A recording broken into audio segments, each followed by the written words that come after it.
Pac is back, ghost chomping at his feet. Pac's our hero, Pac just can't be beat, yeah! Black and yellow, Pac extreme, he's a chowing down machine. Yup, monsters, ghouls, and only one can stop him. Pac-Man rules! The Pac is back, ghost chomping at his feet. Pac's our hero, and Pac just can't be beat. The Pac is back! Carl and Damon here from Brrraains A Head-Banging Life, gbhblofficial for sure. And it's They Made What into a TV series. It hit me while doing this episode. I was like, oh, we're actually kind of like a decent chunk away into the show now. Like, we were up to episode 15 of Pac-Man and the Ghostly Adventures, Drivers Pac. And I was like, okay, we are actually kind of getting there. It doesn't, while I'm not loving it, I'm not like, I haven't got to the stage where it feels like it's dragging yet.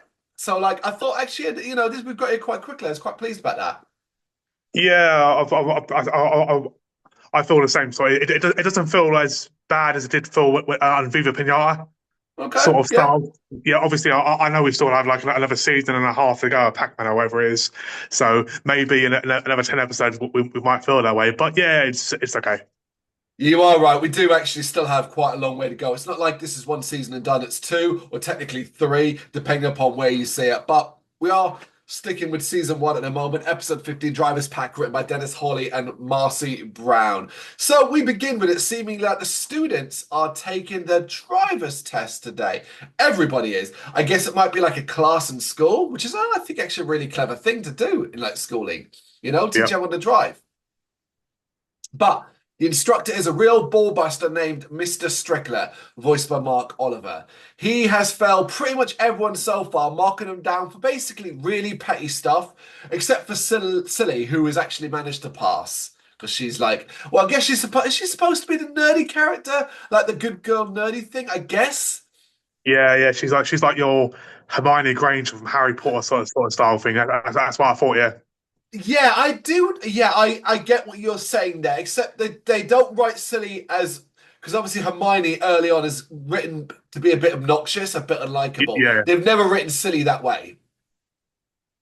Anyway, of course, Pac is confident because he practiced with his aunt Spiria. However, he ends up failing but basically it's not his fault because the ground begins to shake and his car is blamed. And the car is an old car. It's Aunt Spiria's car, apparently, but he's given the blame. Is it an earthquake? I'm sure we'll find out soon enough, right? Mm-hmm. Pac is bummed out that he failed and he won't be able to drive a car for now. But the others, in a really forced, awkward scene, cheer him up by basically listing all the current rides that he can drive that have been invented for him by circumference. I hated this. It's so awkward. They're like, oh, well, you do have this tank one and this one and that one and all. And it's like, huh? Like, and it's clearly like, oh, you're setting this up. Because bear in mind, we've never heard about these vehicles before. We're setting up these vehicles being used. Yeah, exactly. So what's caused the earthquake? It is, I know, I was as shocked as you were. It is Brrraains stunt. But other than destruction, his plan is actually unclear for now. Like, they don't actually really say it. It's just, oh, he's causing earthquakes by drilling. Meanwhile, Pac-Man and his friends go to the lab where Sir C and Aunt Spiria are working on a new Pac ride. A new quake shakes the room briefly, and Sir C reveals that he suspects Brrraains, which shocks everyone. Everyone's like, what? And I was like, I'm on my own looking around me going, are we in the same? Like, I've been watching you guys do this. Why? Everything that goes wrong in Pacopolis, the Pac-Man world, should immediately go, well, it might be Brrraains. And if it turns out it's not, no worries, you know? It seemed to be like they sort of based it like there's a massive period in between episodes. Like, like, I don't know, like we haven't seen Brrraains for a year, and the silly bang. Yeah, I get that. Yeah, that would be interesting. Because but then they could easily just do a throwaway line where they're like, what, you think about Brrraains? Well, we've not heard from Brrraains in 3 months. Like that kind of thing, you know? Yeah. However, they need proof. Do you actually need proof? Because he's just a villain. Like, just presume it's him and then deal with it. But Cersei and Aunt Spiria head off with a device that can detect underground anomalies. So, what is Brrraains' plan? He's drilling a hole, and Cersei and Aunt Spiria have found a spot. It appears as though Betrayus has found a weak spot between the worlds. And this confuses me. So, if it's generally that the worlds are like connected to the point where you could drill a hole between them, what is the purpose of things like the portal? Like the portal implies it's interdimensional and that there's no, you can't just walk.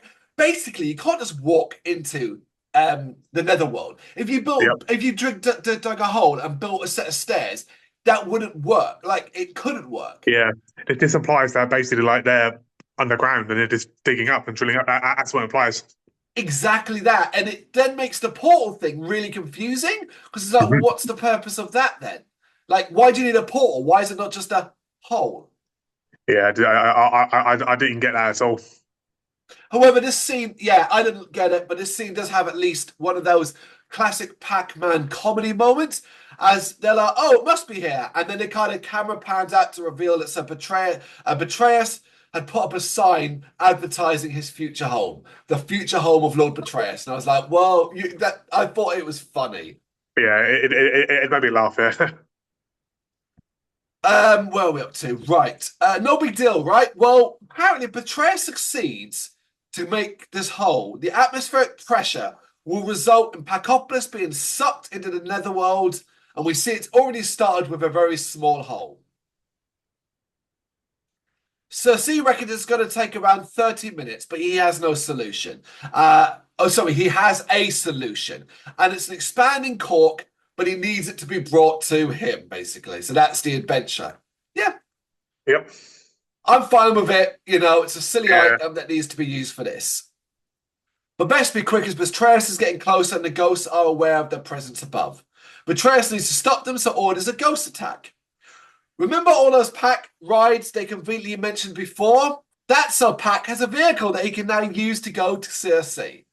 Alas, he's stopped en route by Mr. Strickler, who reveals he's also an enforcement officer who refuses to listen to Pac's reason for breaking the law. So basically, Pac's driving without a license.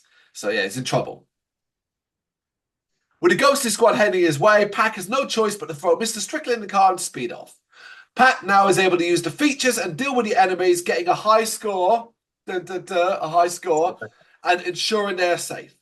However, the dragon grabs the cork and heads towards the portal into the netherworld.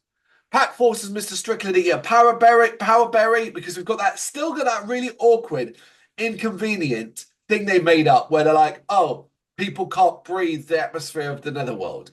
Like, you ever wonder why they wrote that? Like, it made it awkward and it didn't need to do that. It could have just been the same air. And it wouldn't surprise me. At some point, I reckon it's going to be completely forgotten. Well, it's been... I think there's what did I read? There was a point where it's already been messed up by something happened in an episode, but I can't remember. But anyway, Mr. Strickler complains non-stop about Pac's poor driving without paying attention to anything around him, basically. He just constantly points out Pac's faults and things that he's doing wrong. Pac rightfully doesn't care as he needs to get the cork back, especially as the hole is even bigger and things are being sucked in. So we see that now. Pac uses the essence of ghosts to refuel them. There's a joke about it being a hybrid here. And finally, Mr. Strickler notices where they are as ghosts torment him. Pac puts Mr. Strickler in control of the car so he can take care of the ghosts using a power berry to make himself flame powered. I think they missed the point. I'm going to stop here. Remind me about this. I think they missed a good joke here. So when he puts Mr. Strickler in charge of the car, he kind of freaks out about it. And Pac's like, well, you do have a license, don't you? Mr. Strickler's like, yeah, like that kind of thing. And I thought, oh, it's going to reveal at the end that he never had a license all along. He was always breaking the law himself. Yeah. But, well, I'll reveal it now. They don't. They don't do anything with this. And I was generally like, how do you not follow that up? It would have been a very, very clever little twist to it. It just made sense, right? You know? Yep, exactly. So with the ghost taken care of, Pax heads to the drill, thinking the cork would have been taken to Betrayus. And he's right. But Betrayus runs away and Dr. Buttock sends more ghosts after him. Pac is out of power berries, so he has no choice but to use his vehicle as a weapon, and once again is able to defeat the ghosts. I know, I'm always so shocked when he defeats the ghosts. Who would think it? He also manages to knock the dragon out and is able to get the cork back from the buttocks and leave via the expanding hole above the drill. Good timing too, as everyone is just about to be sucked into the hole, and Pac is able to unleash the cork and block up the hole, except for a tiny little corner, which ends up being blocked up by Aunt Speria's car. She's okay with it though, because the car was old and it confirms it. Oh yeah, at least I can get a new one now because I don't have that old one. Fair enough. Mr. Strickler arrives and starts to angrily point out all the things Pac did wrong. But instead, here's where I thought they were going to reveal that he didn't have a license, so he had no right to do this and all that stuff. But instead, they just go with Aunt Speria getting up in his grill and basically berating him into agreeing to let Pac take his test again. It's like, okay, that's what?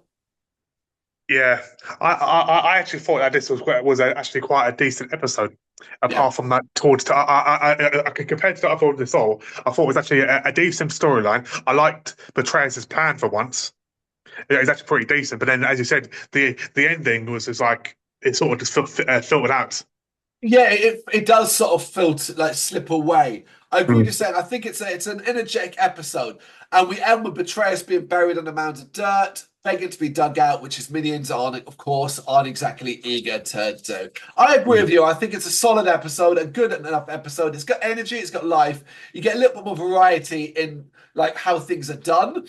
I don't mind the idea about the driving in it. I think some of the animation is again really strong when it comes to like people being blown away. We get something here that's really cool. We get a longer transition for the portal, where because Mr. Strickland are traveling for the portal and he's talking away about fines and all that. You see the portal sort of transition a bit longer. I quite liked how it looked as well. I thought it was quite trippy. Yeah. So I mean, like I said, we've always praised the animation. It's always been very, very top. So yeah, it's good enough episode, and no complaints there. That is episode 15, Driver's Pack. What do you reckon? You got any thoughts on this? Know what to do? Let us know in the comments. Thank you very much for watching.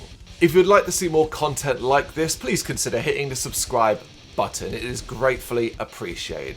You can find us over at gbhbl.com, our full website where reviews, news and so much more goes up daily. We're also on all social media platforms, Facebook, Instagram, Twitter, Threads, at gbhbl. Just search for gbhbl and you will find us out there. We also have merchandise on sale. You can access the shop via the website.